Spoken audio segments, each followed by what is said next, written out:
this is officially the second time I'm filming this video because YouTube had a problem that my other one was too long, so it's the second time. I'm trying to make it shorter this time, but it's really annoying. Like, I was really annoyed by it because it took me a while to edit. Then it tells me that it's too long. The pains of being trying to become a YouTuber.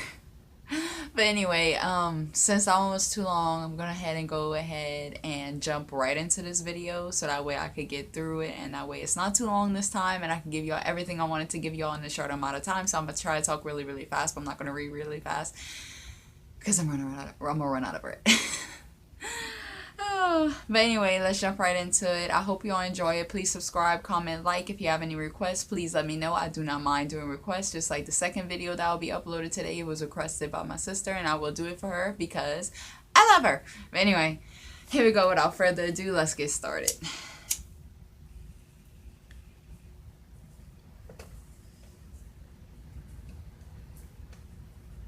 And it's gonna fall.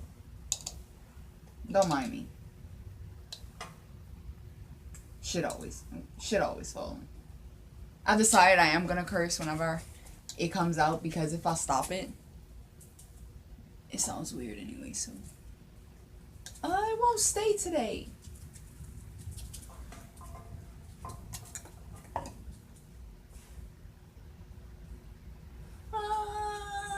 I got it. Hopefully it don't fall because it's gonna catch my backdrop on fire.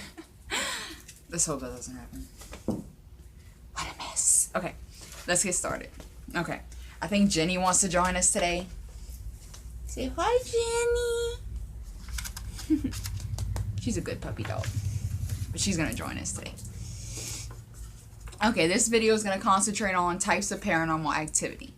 There are many different types of hauntings. Most people believe it's a ghost or spirit of someone who's passed away. Ghosts can be responsible for the paranormal activity at any specific location, but there are different types of hauntings as well. Paranormal investigators understood different levels of hauntings and used different types of equipment and various methods to determine which type is taking place at the location they are investigating. Okay, type 1, residual haunting. It is probably the most common type of haunting people experience. It involves energy that is imprinted on a specific location, typically the result of a traumatic experience or a highly emotional event. There is no spirit present, just the energy. This type of ghost repeats the same pattern over and over again, like a movie clip that is on a constant loop. They cannot interact with the living because they're not really there at all. They're just energy that from a past event. An example of a residual haunting is the battleground at Gettysburg, Pennsylvania. People often claim to see Civil War era soldiers marching information on the battlefield. The battle was extremely traumatic and highly charged, and the energy that resulted from the events that took place are primarily imprinted on the location. This haunting will continue to take place whether people are there to witness it or not, and there is nothing they can do to stop it. Good news, it can do you no harm. That is great. At least one of them won't do you no harm. Now, it might creep you out a little bit, but at least, they won't hurt you, they won't touch you. It's like they don't even know you're there, they don't even know they're there. They're not even really there. So, that's good news, I find.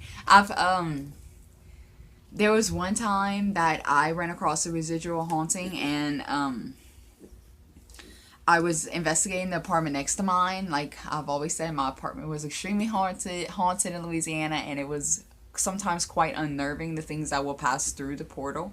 But at one time I went to investigate the one next door to me, the apartment next door, and I caught on my EVP a little girl screaming for help. Later on, I found out that same little girl died in the apartment from smoke inhalation because the apartment caught on fire. There's no proof. They said that she did not burn to death. It was just smoke inhalation that killed her before the fire. Even before the fire could get to her, her mother came home. So yeah, that was really, it made me cry. I cried when I reviewed that EVP. And everyone's always like, let me listen to it. I'm like, I don't want you to, because it breaks my heart. Because I think that's the residual, because second time I went back, I called the same thing again. So, and around the same time. So I think it was residual haunting. And by the way, I can't say that word very well. Okay, let mommy finish. Type 2, intelligent haunting. In this type of haunting, spirits are aware of their surroundings and themselves. They have the ability to interact with the living and can move about a location as they please. Often they are referred to as earthbound spirits. Although it is not fully understood why they have chosen to stay, some believe they still have unfinished business, or the spirits do not know they are dead. Other reasons would be an attachment to an object, or they're protecting a home that was once theirs. Whatever the case may be, they do not want to leave. Intelligent ghosts will try to get the attention of the living by touching people, moving objects, slamming doors, or making other types of noises. They can appear as apparitions that either looks like a mist or takes on the form of a human. I want to add they also can be an orb. They can answer direct questions, although many times the answers cannot be heard by human ears. This is why paranormal investigators use recording devices that capture EVP.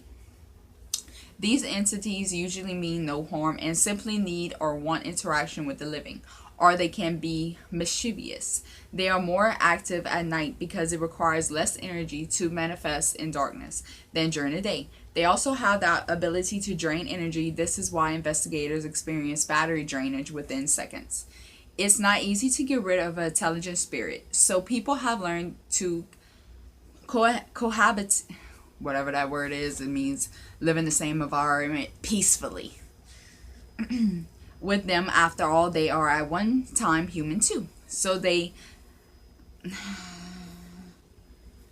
just show them respect and reasoning so you can live peacefully within each other.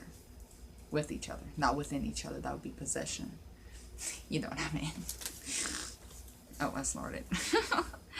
Types of poltergeist. Type 2. Poltergeist means noisy spirit in German. In some cases, a poltergeist activity may not have anything to do with a ghost. One theory is that a living person, typically a teenage girl, is the cause of the activity. High stress levels, extreme emotions, or even repressed anger can cause a person to subconsciously create poltergeist activity.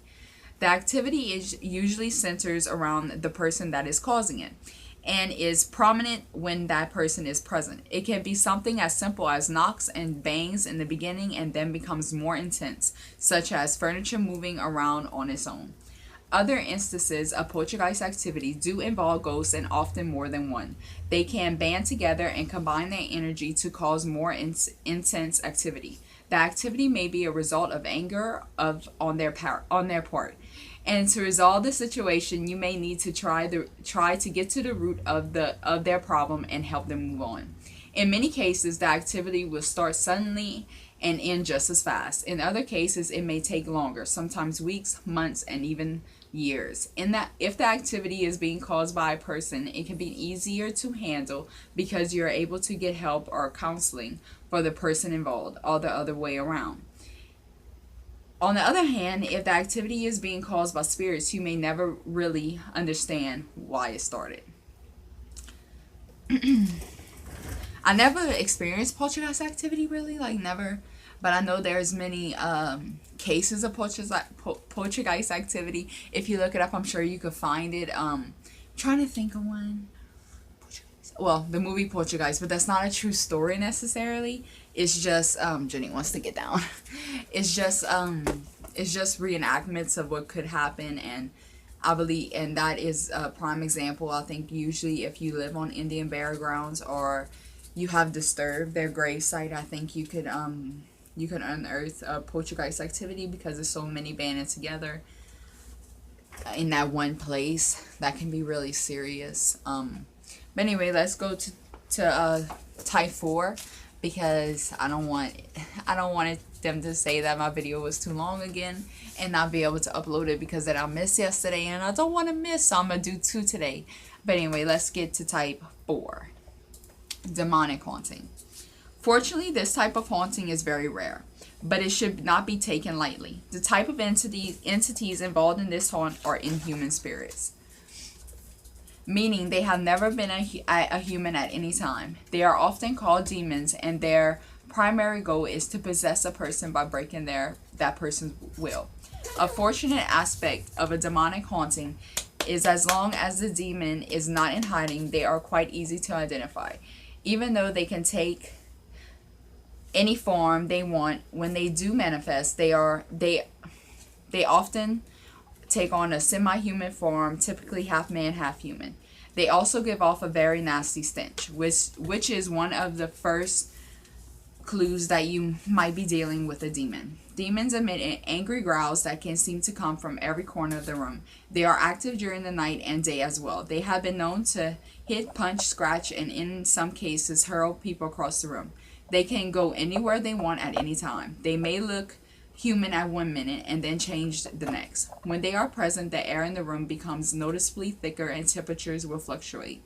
Inhuman spirits cannot be destroyed, but they can be forced to leave a location through blessings and religious rituals performed by experienced individuals. Under no circumstances should you attempt to deal with a demonic entity on your own. If you suspect you have a demon in your home, contact a paranormal group immediately. And I mean immediately. Don't wait. Don't be like, oh, I'm gonna wait and this nothing and all this. Don't do that, because it's very serious and it could become even worse. And other clues that you're dealing with a demonic entity, you hear things in sets of threes. 3 knocks, 3 scratches, 3 growls. Everything will be in sets of threes with them. Sometimes you'll wake up at 3 in the morning. Sometimes you'll wake up with horrible nightmares, and it only will get worse until they drain you completely. They'll deprive you of sleep. They won't let you eat. They get in your head, and it's horrible. But next video I'll be talking about a true story that they're gonna make into a movie. So make sure you stay tuned for that. And don't forget to go like my sponsor's Instagram page, Doza337. He's helping me a lot. He's a big supporter. He is also my husband, if anyone was wondering. So don't forget to go add him, show him some love. And go like me on Facebook. Just type in Nicole and you should be able to find me. I'm not going to tell you my last name because I do not have it on here. And I don't know everyone on here. No pun intended. It's just a safety precaution. But anyway, everyone have a great night. I hope y'all have a happy new year. And stay tuned to my next video.